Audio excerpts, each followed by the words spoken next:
अस्सलाम वालेकुम सर, जहाँ सिचुएशन बहुत खराब हो गई। जी बिल्कुल। पेट्रोल बम्स फेंकना शुरू कर दिए हैं लोगों ने, वो अभी इस पे हमारे वर्करों ने, उधर से भी इससे पहले कि कोई खून खराबा हो जाए, I think you need to talk to somebody and intervene immediately. नहीं, आई हैव टॉक्ड। आप ये कह दें, आप उनसे कह दीजिए कि मैं बात कर लेता हूँ and I try to sort Khan साहब से।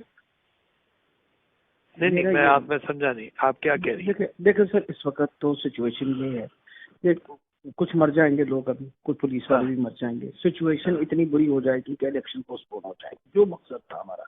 ठीक। I think what you need to do is tell him, Khan Sahab के जी, I think the best thing is to give in and fight another day. अगर मेरा तो ये ख्याल है, बाकी आप देखें जो भी समझे। उन्होंने बात तो आना नहीं है। अभी इस वक्त रेंजर्स भी वहाँ हैं, इस वक्त तो पेट्रोल बम चल रहे हैं यहाँ, और अभी उनकी वाटर कैनन को आग लग गई थी। मैं तो क्योंकि I am intentionally sitting outside at the moment today for the first time, because वो जो लोगों को बुलाना और सबको कहना, तो मसला ये है कि this is now really really going from bad to worse. चलो let me consult with Asad also. क्या कह रहे हैं? हाँ, असद से तो मैंने बात की, बट असद ने कहा कि आपने कुछ नहीं कहना। असद भी बाहर बैठा हुआ है, मैं बाहर बैठी हूँ। ठीक है, मैंने तो ये बात कर दीजिए। और मेरा ये ख्याल है कि आप शाह साहब से भी बात करिए। ठीक है, सिटिंग इनसाइड विद खान साहब। ठीक है जी, ओके सर।